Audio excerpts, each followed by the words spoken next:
o primeiro dia do resto de nossas vidas. A frase parece forte, mas para mim é totalmente verdadeira. A vida era uma até aquele instante em que Léo chuta e a bola vai parar no ângulo do gol à direita das cabines de transmissão do Morumbi e se tornou outra a partir do momento em que a mesma bola tocou a rede. Éramos tristes, desesperançosos, vivíamos angustiados. A partir dali, uma sensação jamais sentida tomou conta de nossos corpos, nossas almas e nossos olhos se encheram de lágrimas, enquanto nossos rostos foram tomados por sorrisos. Esperamos 18 anos por aquele momento, mas sem saber o que encontraríamos quando ele finalmente chegasse. E aí, quando todos esses sentimentos vieram juntos, descobrimos enfim por que toda a espera valeu a pena, por que não desistimos no caminho, por que havíamos escolhido passar por aquilo tudo, mesmo sabendo que seria doloroso. Se você é mais novo que eu, e você hoje é santista, é porque o dia 15 de dezembro de 2002 existe. Eu sei que falar do passado é chato, eu sei que cansa, eu sei que parecemos velhos saudosistas que não curtem o presente. Pelo contrário, sou daqueles que acham que curtir a viagem é mais legal que o destino final. O problema é que aquela viagem era longa demais e não havia mais como aguentá-la. Então aquele fim foi o alívio e o começo de uma nova vida. Santos 3, Coríntios 2. Aquele dia ainda é o mais feliz da minha vida, 20 anos depois. Às vezes me pego pensando se isso não é triste, já que há 20 anos nada ultrapassou aquele sentimento. Mas minha resposta a mim mesmo é, usualmente, isso de fato importa? O que vale é que vivi aquele dia. A vida seria pior, se não.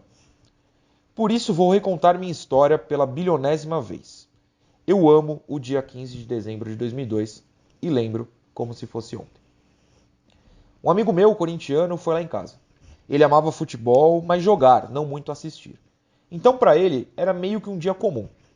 Para mim, aos 12 anos, não. Era o dia mais importante que eu já havia vivido e eu precisava que ele fosse embora. Até 3h59 da tarde eu não consegui fazê-lo perceber isso, o que me fez perder um momento que só descobri anos depois que havia ocorrido. Leão jogando uma toalha na câmera da Globo que estava no túnel do vestiário. Acho o momento completamente irrelevante, mas saber que eu perdi um momento, qualquer momento daquele dia, me incomoda até hoje. Após expulsar meu amigo, eu fui para o quarto. Eu precisava ver aquele jogo sozinho. A TV ficava no meio da parede oposta à saída para a sacada e a cama ao lado esquerdo. Foi sentado nela que reparei o silêncio ensurdecedor que tomava a cidade de Santos. Não havia uma alma na rua, não havia um pássaro cantando. Éramos nós, nossas TVs, a inveja de quem estava no Morumbi e a expectativa de que tudo aquilo acabaria.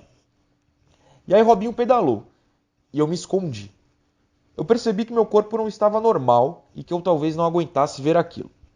Me escondi atrás da porta na sacada e enquanto ele arrumava a bola, eu decidia. Veria ou não veria a cobrança? Felizmente eu decidi que sim.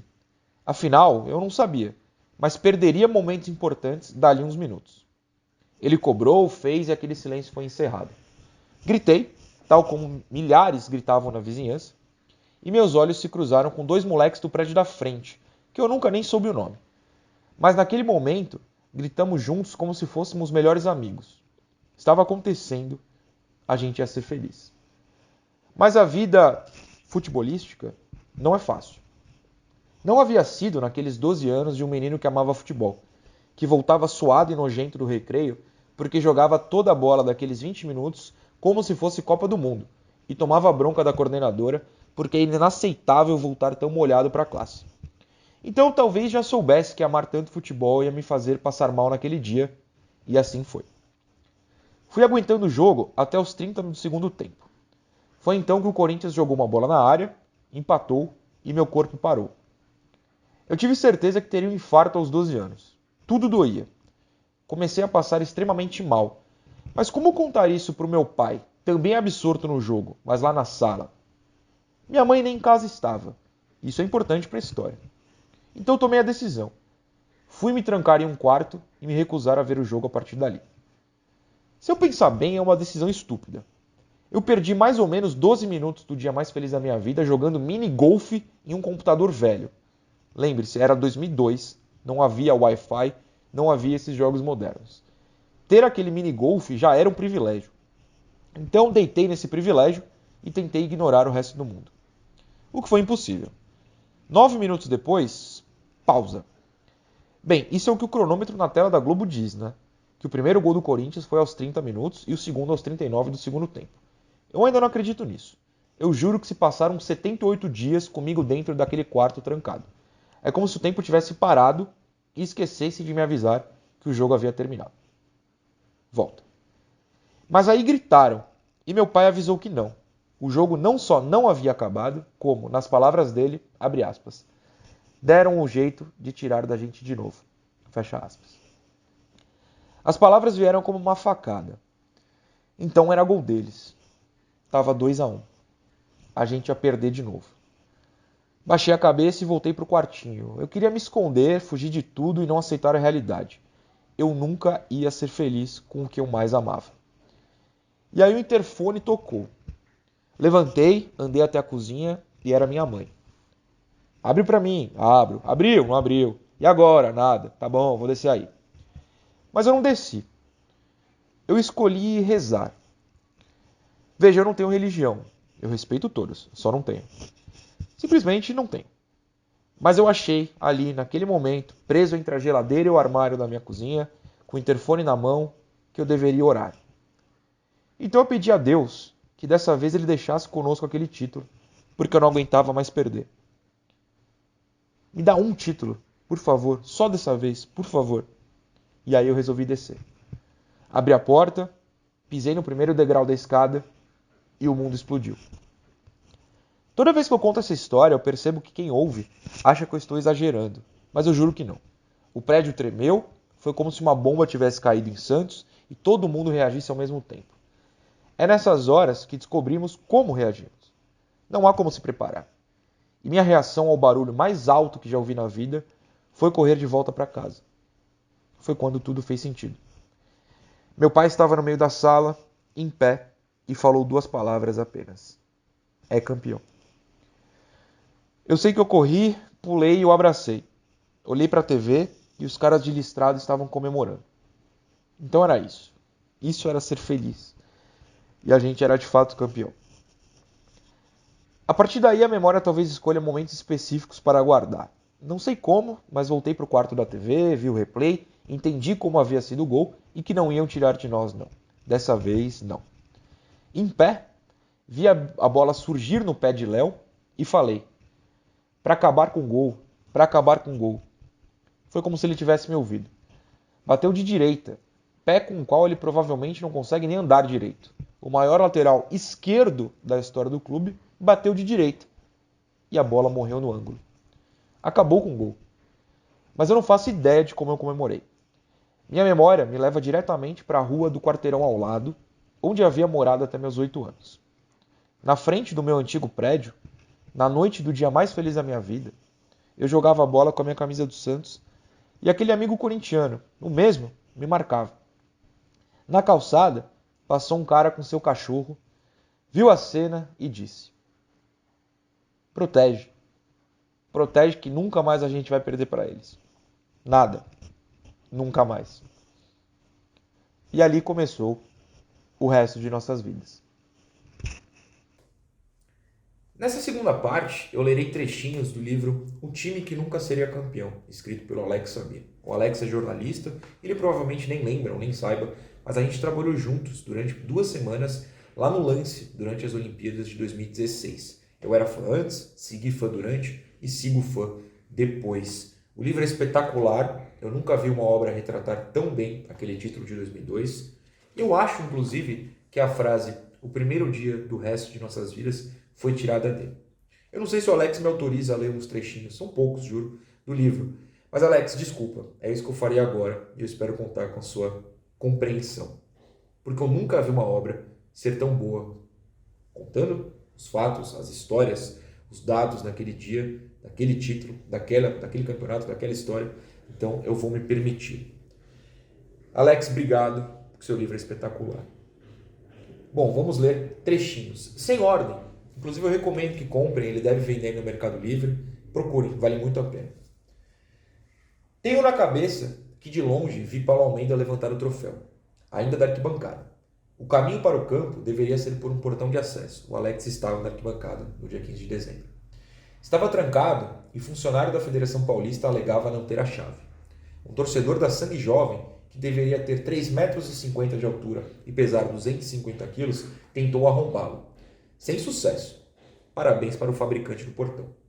O jeito foi sair do estádio e tentar a entrada da imprensa em frente à Praça Roberto Gomes Pedrosa. Não tenho a menor ideia de quanto tempo levou. Sei que, ao ver o gramado do Morumbi de longe, parti em disparada. Um pique que eu nunca repeti desde então. Ao meu lado havia outra pessoa correndo. Era Fábio Mazitelli, meu ex-companheiro de lance. Hoje vejo com certa vergonha, ou não, mas naquele dia eu não fiz nada de jornalismo. Tá tudo bem. Pisei na grama do estádio de São Paulo aos pulos. Mazitelli passou voando e entrou no gol em que Robinho havia cobrado o pênalti. Ajoelhou-se no canto esquerdo, ao lado da rede. Abriu um jornal. Foi aqui que a bola do Robinho entrou. Foi aqui que a bola do Robinho entrou. Falava para si mesmo, enquanto arrancava a grama e a colocava em cima do pedaço de papel. Ficaria como souvenir. Eu conheço o Fábio, que é um cara muito gente boa, e eu torço para que ele tenha essa grama até hoje, de coração. Se você tiver, inclusive, Fábio, na próxima carona para a Vila, me mostre. Faço questão de ver. Outro trecho. Como se comemora um título? Sentei na arquibancada, eu precisava respirar. Você está bem? Perguntou Fred. Jamais estive melhor na vida. De todas as viagens a São Paulo, aquela de 15 de dezembro de 2002 era a mais importante. Poderia mudar o nosso mundo. E uma mudança rara na vida. Para melhor. Para nós, era como se tudo fosse acabar em 16 de dezembro. Vocês sempre se perguntam se os jogadores se importam tanto com o resultado quanto os torcedores. Bem, a resposta é simples. Não. Eles querem ganhar, claro. Não apenas a recompensa financeira, há o orgulho em jogo. Existem os atletas que realmente sentem o resultado ruim. Paulo Almeida retornou à Baixada aos prantos após a derrota para o Boca Juniors na Libertadores de 2003. Mas é a exceção que confirma a regra. O torcedor se sente miserável por dias após perder um clássico. O atleta profissional não tem tempo e nem vontade de entrar nessa linha emocional. Ao chegar na estação de Jabaquara, pausa, é a rodoviária de São Paulo para Santos, a única que tem os ônibus para Santos. Ao chegar na estação de Jabaquara, lembro de um sujeito me perguntar quanto havia sido o jogo e da sua expressão quando eu respondi orgulhoso, 5-2. Isso aqui é o Alex contando de Santos e Fluminense. No livro ele conta de 95, vai para 2001, quando o Santos perde aquela semifinal horrorosa, para contextualizar toda a emoção de 2002. Na minha recordação está a chegada a Santos, a caminhada até a Praça Independência, lugar tradicional das comemorações, e o encontro com Flávio e Jean, amigos dele, que já estavam lá. Abraçados, começamos a gritar o que quer que se grite em situação dessas. Lembro-me naquela noite, depois de muito tempo, tudo teve sentido. É por isso que Giovanni é tão importante para nós. Por ele ter nos feito viver, mesmo que por algumas semanas, depois de muitos anos, em um mundo onde a vida não era tão cinzenta e desesperançada. Penúltimo trecho. Antes de começar a partida, baixei a cabeça por alguns segundos. Olhei para os sapatos, chovia. Esse é o jogo de ida, 7 dias antes do dia 15 de dezembro, ou seja, dia 8 de dezembro de 2002. Chovia. Não fiz uma oração porque contrariaria a minha opinião de que Deus tem muito mais o que fazer do que influenciar uma partida de futebol. Eu pedi. A quem não faço ideia, mas pedi. Não foi título nem sequer vitória naquele primeiro jogo. Implorei que, em caso de derrota, que fosse sem sofrimento. Sem gol a 7 segundos do fim, sem Márcios Rezende de Freitas, sem escorregões de Robson Luiz. Procurar a semifinal de 98, se você quiser ficar triste. Enquanto não olhava para o campo, ouvi o apito de Antônio Pereira da Silva, o juiz do primeiro jogo, para iniciar a partida. Estava feito. O time montado pelo acaso, sem nenhuma contratação digna de nota, que não teve seu jogador mais experiente da defesa durante quase todo o segundo semestre, Fábio Costa, e com um bando de garotos, começaram a decidir o título do Campeonato Brasileiro. E o último trechinho é o seguinte. Os gritos de é campeão ficaram mais fortes e vieram de mais gente. Isso já é durante a final. Não podiam ser mais parados, silenciados. Eu e Frederico Rosas entramos na empolgação. Aquele era o dia, enfim. Não acredito, chegou a nossa hora, comentou Rosas, acendendo um cigarro. Nunca grite gol antes, nunca grite é campeão antes. Naquele exato instante, Gil recebeu pela esquerda e cruzou para David empatar o jogo. Ao contrário do que se poderia esperar, a torcida do Santos não se calou com o gol do Corinthians. Tentou crescer, empurrar o time, que fez de tudo para reagir. O Corinthians tentou abafar, mas não conseguiu, e aos poucos a tormenta se acalmava. Eram cruzamentos seguidos de cruzamentos cortados pela zaga. Era falsa segurança, na verdade. O Santos precisava criar uma oportunidade para marcar e também colocar medo nos olhos dos rivais. Porque se saísse mais um gol, saiu aos 39. Um lance tolo, cobrança de falta que foi quase um balão na área. Anderson pegou, Fábio Costa no contrapé. Eu vou embora, falei para Fred assim que vi a bola na rede. Você tá louco? Ir embora agora? Eu não queria saber, não aguentaria tudo aquilo de novo. Nova ameaça e nova desistência. Nos dias seguintes, todos os jogadores que estavam no clube em 2001 contaram que, após a cabeçada de Anderson, se lembraram da semifinal do Paulista. Léo confessou ter sido a única vez que sentiu medo dentro do campo de futebol. Estavam todos de pé na arquibancada e eu sentei. Que ironia é tanta gente acreditar que o futebol é diversão ou entretenimento. Futebol é o oposto da diversão. Futebol é árido, sofrido, te deixa furioso, deprimido, triste, inconformado. Faz aflorar o pior em você. Quase sempre termina mal. O futebol é igual à vida. Cara, isso dói. Isso dói porque é verdade. Mas esse livro é maravilhoso e não poderia recomendar mais do que já recomendo. Comprem. Não sei nem se o Alex vende, mas enche lá o saco do Alex, ele não vende, e fala para ele vender, porque vale a pena.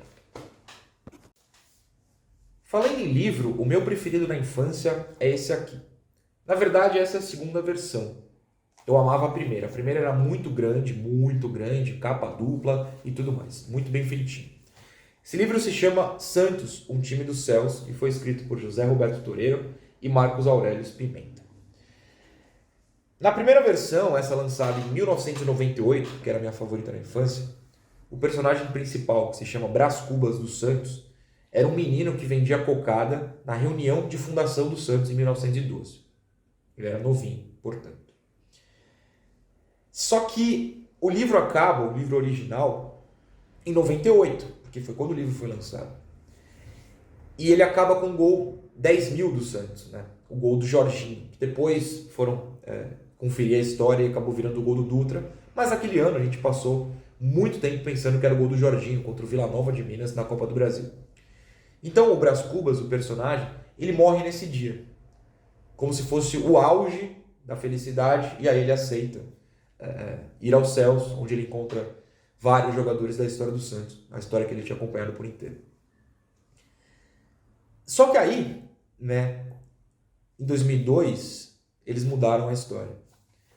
Porque eles lançaram claramente o livro em 98, esperando um momento de glória, esperando um título, e falaram, gente, se a gente não lançar no gol 10.000, a gente não vai lançar nunca, esse livro não vai nunca para as ruas, porque o Santos não ganha nada. E aí, 4 anos depois ganhou e eles mudaram a história. Eu vou pedir desculpa, como eu pedi pro Alex, vou pedir desculpa pro Toreiro, ao Pimenta, e vou ler o trecho alterado, o trecho que eles mudaram na nova versão.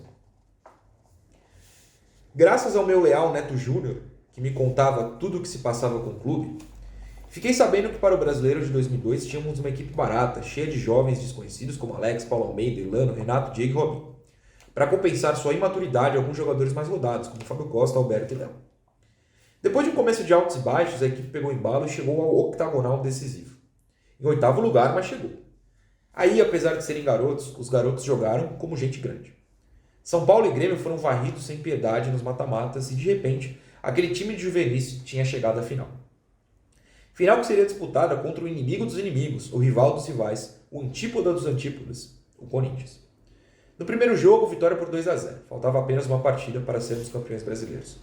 Eu tinha que ver aquela final. Não no estádio, porque com 102 anos a gente só sai de casa para ir ao pronto-socorro, mas pela televisão. O problema seria driblar a vigilância dos meus filhos. Para isso, eu precisava de um plano. E é mais ou menos a história que ele conta na versão original.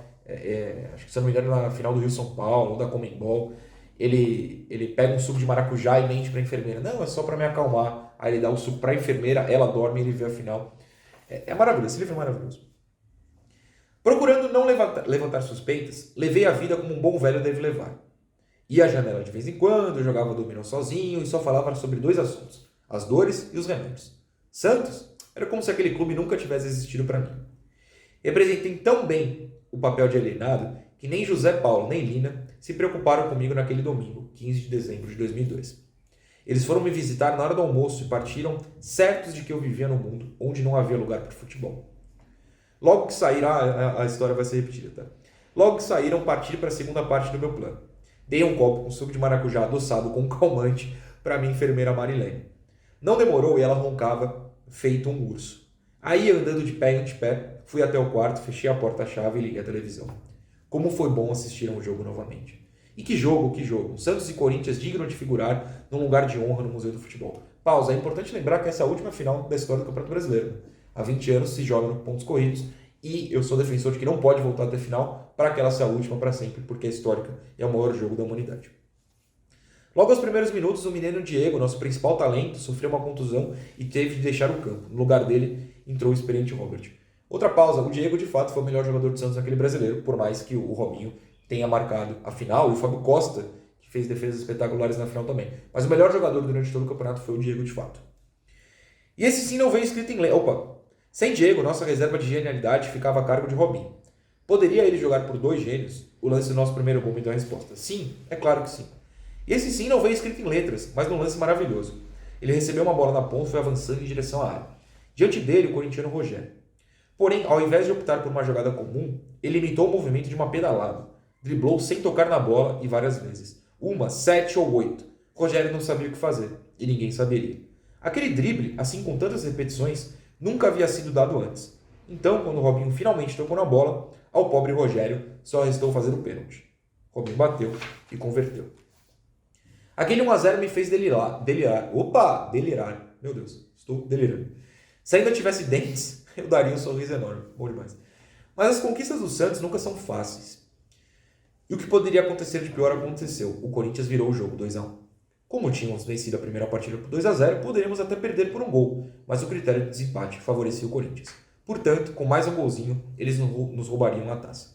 E nós, que estávamos há quase 20 anos sem ganhar um título de primeira grandeza, continuaríamos na fila. Mas em vez da desgraça, veio a glória. Robinho fugiu feito um corisco pela direita, escapou da falta e cruzou para Elano fazer 2-2. Eram 43 minutos do segundo tempo. Agora era quase impossível que perdêssemos o campeonato. Era só segurar o empate. Mas as conquistas santistas sempre são fantásticas. E no finzinho da partida, veio o golpe de misericórdia. Robinho, dessa vez pela esquerda, zanzou para cá, zanzou para lá, atraiu a marcação de 2 inimigos e passou para Léo. Erro, o Vampeta desarma o Robinho e a bola cai no pé do Léo. É curioso, né? Mas tá tudo bem. É o maior desarme da história do Santos. Como eram os últimos instantes do jogo, ele podia segurar a bola ou cavar a falta. Mas o pequeno Léo, para mim o maior lateral esquerdo de todos os tempos do Santos, resolveu fazer diferente. O pequeno Léo resolveu entrar para a história. Foi um daqueles chutes que explodem dentro do coração da gente. Forte, alto, que estufa as redes e faz aquele shhh aliviador. Dei um pulo na poltrona e gritei gol, gol, gol. Parecia um macaco velho correndo, agitando os braços flácidos pelo quarto. Mas quem se importa com um senso de ridículo diante de um título? Porém, de repente, tudo ficou escuro. Desabei no chão e as últimas coisas que escutei foram os fogos na rua e a voz da enfermeira Marilene dizendo: abre, seu Santos, abre, seu Santos. E aí ele morreu, né? Ou, como o livro continua, ele fica em coma por 2 anos, tem uma outra versão, e aí 2 anos vem 2004. Enfim, Toreiro e o Pimenta foram atualizando esse livro. Esse livro é maravilhoso, eu também recomendo, não sei se vende mais, mas enfim. Essas 2 obras de arte eu recomendo muito, para que vocês entendam o tamanho de 2002. O vídeo não acaba aqui, como vocês perceberam. Agora a gente vai falar de coisas também muito especiais, narrações. As narrações daquele dia são especiais. Eu sou viciado em narrações, eu passo horas olhando no YouTube narrações de tudo que é gol, Copa do Mundo, Brasileiro, Campeonato de Pinball e Bolinha de Gude. Passo horas ouvindo. E as narrações daquele dia são muito, muito especiais. Eu quero que vocês conheçam algumas delas e por isso eu separei alguns trechos. Recomendo que vocês pesquisem no YouTube, quase todas tem lá. Uma que não tem é a do Edson Calegares, ele narrava na Rádio Cultura de Santos, é muito famoso na Baixada, infelizmente morreu recentemente. E o Luiz Roberto da Globo usa o bordão dele, né? O Sabe de Quem é do Edson Calegares. A narração é espetacular, mas alguém tirou do YouTube. Eu espero de coração que alguém tenha salvo isso num arquivo em casa e coloque no YouTube novamente um dia. Por favor, se você tem essa narração, coloque lá. Como não tem, eu vou contar trechos para vocês e falar quem falou desse jeito e pedir que vocês procurem depois do vídeo essas narrações lá no YouTube. Também peço para que quando você procurar, pode ser o gol, pode ser qualquer narração, em todas dá para ouvir. Presta atenção no segundo gol do Elano, no momento entre o toque na bola do Elano e ela chegar ao gol. Quando a bola está viajando, tem um grito ao fundo que é como se o cara arrancasse da alma todo o sofrimento. É um grito muito bom, muito louco, tocante, e que para mim simboliza o que aquele gol significa. Que todos nós tivemos um alívio, pelo amor de Deus, o sofrimento estava acabando. Então, presta atenção nesse grito quando você for assistir aos gols daquele dia. Vamos então aos principais trechos daquelas maravilhosas narrações. Vou começar com uma muito especial, é o Éder Luiz na Transamérica, essa é muito famosa. Reluz esse emblema de orgulho. Agora quem dá bola é o Santos. O gol do título que não vem há 18 anos. Sofridos 18 anos. A espera vai chegando ao final. O Santos vai se tornar campeão brasileiro de 2002. Elano escreve um momento mágico na história do Santos. Está chegando o momento esperado. Desde dezembro de 1984, a chama viva continua. A chama viva dessa camisa branca que já vestiu Pelé. A torcida santista chorando de alegria no Morumbi.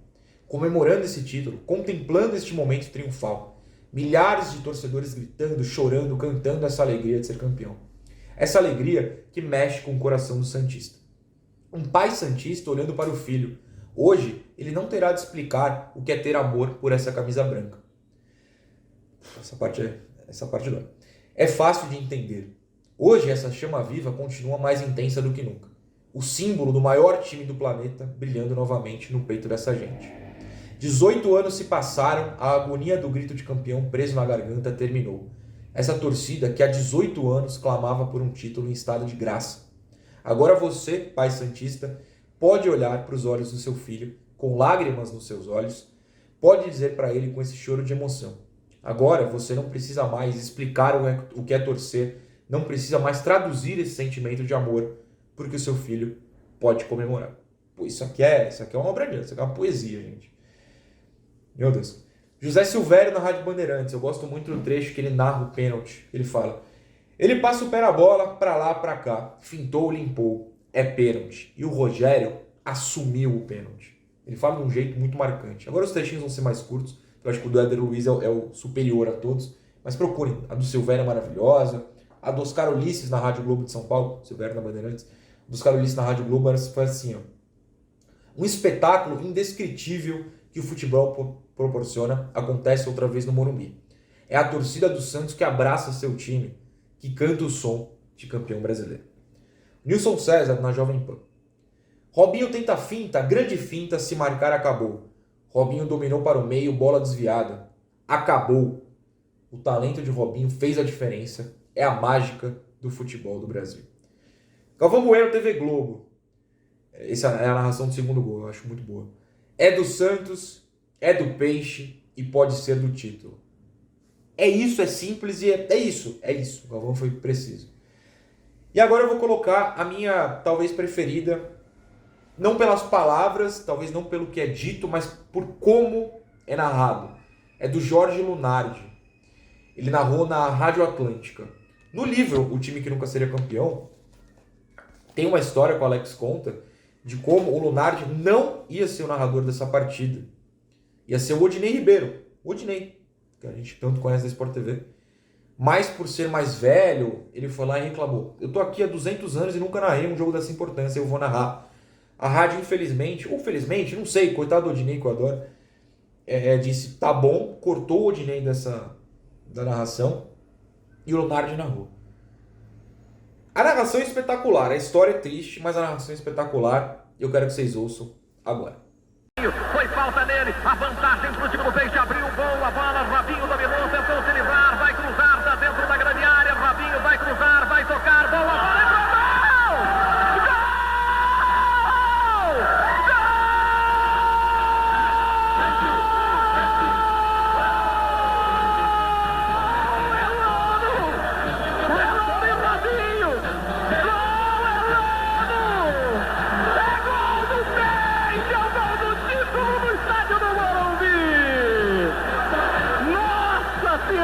que beleza, meu Deus do céu!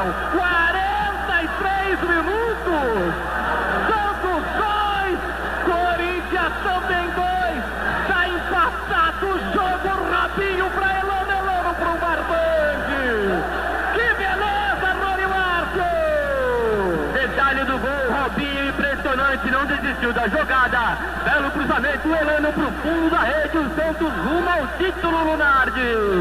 43 minutos jogados, o Corinthians tem 2 minutos para o time entregando para Léo, ele abriu pela esquerda para Robinho, é para você garoto, quem sabe marca um golão aí Robinho, é para você, tá no bico da grande área, se livrou bem do zagueiro, atenção, cutucou para lá, para cá, Robinho, gira o corpo, faz um fuzueta dentro da grande área, opa, voltou para onde está, aqui posicionado, não vai tentar o gol,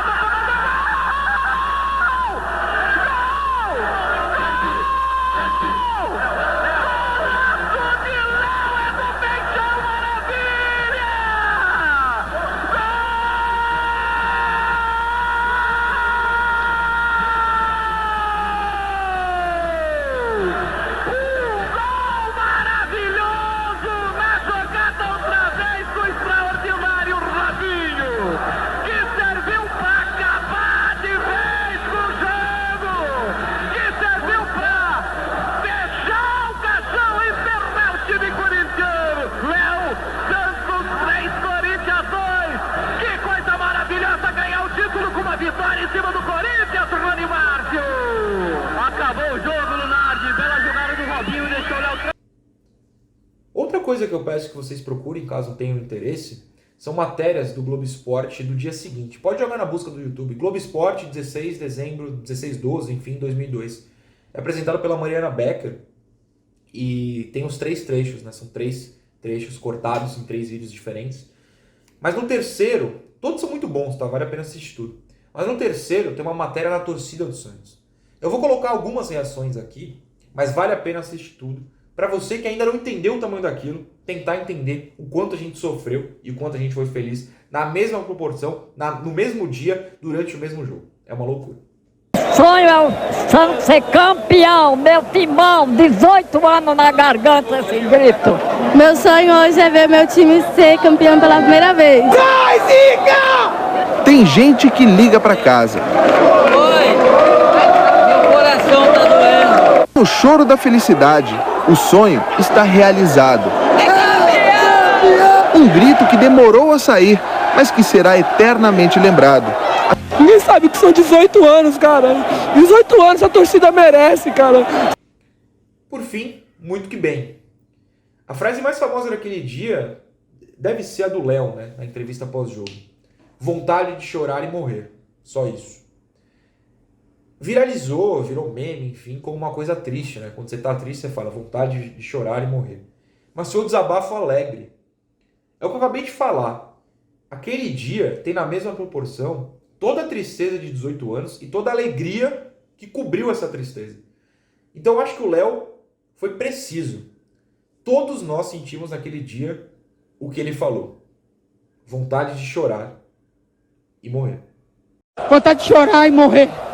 Só isso. Vontade de cair.